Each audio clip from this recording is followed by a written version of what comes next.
All right, Raphael, lots going on. I guess we could start. First of all, we've been talking a lot about this afternoon with listeners as well, the bus strike, the STM situation, and the fact that now the Labor Minister, Jean Boulet, weighed in today. Soraya Martinez-Ferretta has weighed in already, suggesting, you know what, I'm going to make this first number one thing on my agenda to have to try to deal with. What do you think, and do you think it's likely that this thing gets solved before November 15th? Hopefully it will, because we've seen what happened with this weekend when the bus drivers and the metro conductors went on strike for the whole day. I mean, it created chaos for a lot of people. What we hear this week, Aaron, is that food banks are seeing lower number of people going there because they just can't afford taking a cab or paying $20, $30, $40 to take an Uber to be able to feed their families. So it's really affecting. And now we have breaking news here. TVA announcing that there's dozens of hospital appointments that are being canceled by patients because they have no means to get to the hospital. So it's affecting directly the most vulnerable of our society, those who can't afford groceries, those who are sick, ill, and need treatment in hospitals. So we have to take into consideration the needs of those people. And the 15th of November is still far away. It's still far away for those who depend on buses and metros to get to work. It's still very far away. So hopefully we'll have an agreement by then. I'm glad that we see some leadership coming from the new mayor, that she came out publicly asking both parties to be serious and to try and find an agreement. And if not, then I'm sure the Quebec government is looking closely into this. And we hear that Minister Boulet would be open to bringing closer the date where it's... So there's a new law, Bill 89, that was adopted in last spring. And the law says that it's coming into force only on November the 30th.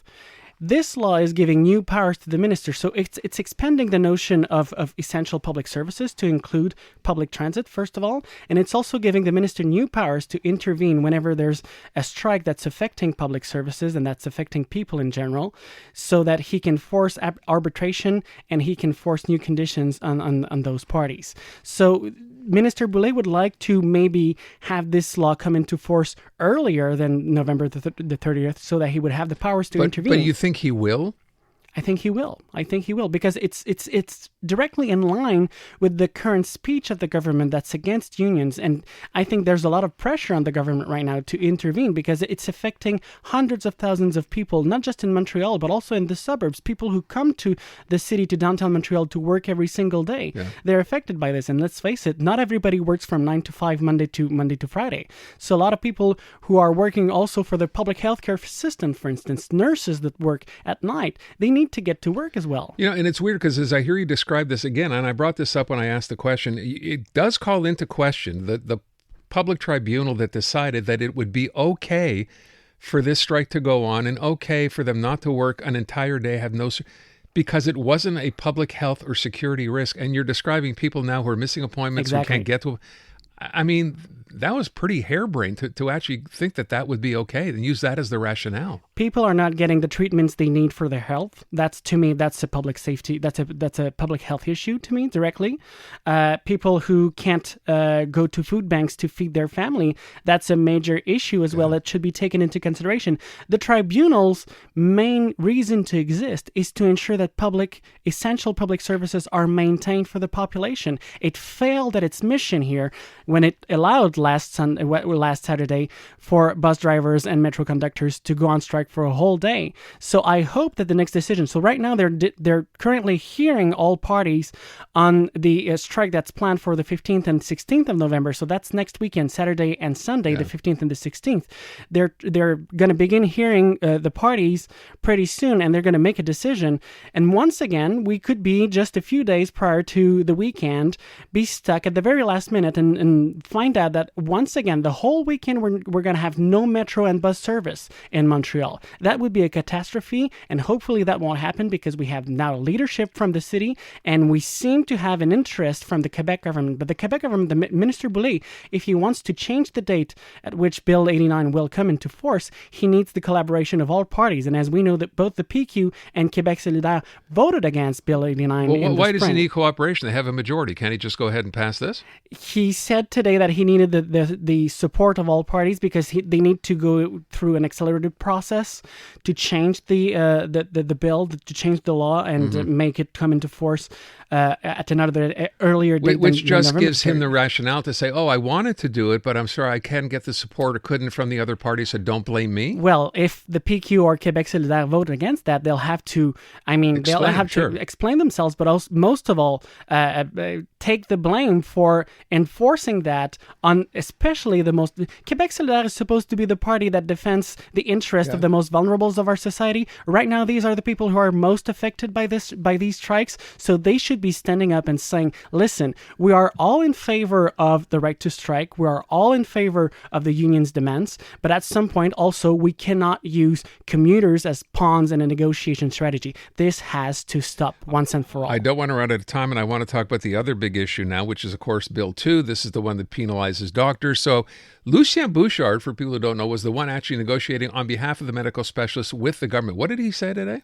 He said today that the minister, the health minister, Christian Dubé, is once again going to try and put an end to negotiations because he's accusing the minister of intervening during negotiations in the past few months, whereas they were very close apparently to an agreement. That's what he says. They were very close to an agreement around the table of negotiation, and apparently the minister intervened and it scrapped the negotiations. So who says right here? I mean, there's a spin, of course, from the doctor's part, but let's face it, we also heard this week there's a huge spin, as the doctors are using fear. They're fear-mongering, saying, there's going to be an exodus, a massive exodus of doctors going... That's not fear-mongering. We know there's more than 300 already who have applied to go work elsewhere. Well, they might apply, but what we know now is that there's a new study from HEC Montreal that shows that salaries in Ontario are 39 to 48% less than what they are in Quebec for doctors. So if they want to go live in Ontario and work in Ontario, go for it.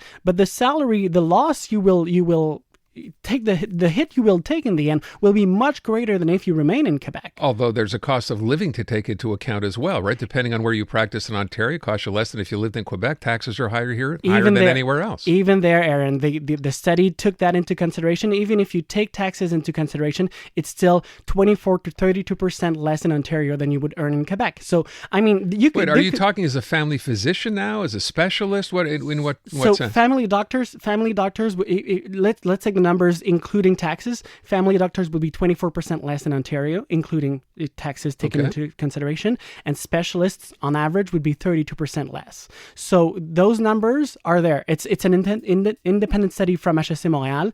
So I mean, you can spin everything you want. You can make people afraid of a massive exodus from doctors. It is not going to happen in the end. And what doctors were asking for actually in the summer, what we learned from La Presse here, is that doctors wanted to have not incentives that would be negative, so a penalty applied to your salary, but an incentive, so an extra a bonus you would get at the end of the year if you reach your performance targets. And that would have meant in the end $150 million more taken from taxpayers' money given to the doctors. At some point, you're really not in a bad situation. You're earning... Family doctors, for instance, are better paid than the rest of Canada on average. So at some point, you can't just ask for more and more and more to reach performance targets. You have everybody in the private sector. It's very common. Everybody who listens today, who work in a private company, they need to have a certain level of performance. If not, you don't keep your job. It's just normal to ask the same thing from doctors to me. Are you working with Christian Dubé? Are you part of the government team here? Are you sure? Not at all. Not at sure? all. Not at all. And Okay. I have the greatest... Let's just be fair here. I have the greatest respect for doctors. I have a great doctors myself. They've done a tremendous job during the pandemic, but it doesn't justify the conditions that they're asking for. Okay. We should talk about that another time because I don't agree. I think they are justified. You know, the idea that you're going to go ahead and punish doctors who decide that they have a different opinion than you, and we call that colluding, and that would be a fine. That's part of Bill 3 as well. I mean, that's absolutely ridiculous. I agree with you that Bill 2 went too far. Bill 2 went too far, but at the same time, you have to negotiate. The government wants to implement, and it's not the first time. I mean, even Pablo Rodriguez said, I agree with that we need to review the way doctors are remunerated. This is something that governments have tried from the PQ, the Liberals, the CQ. They've all tried to do it.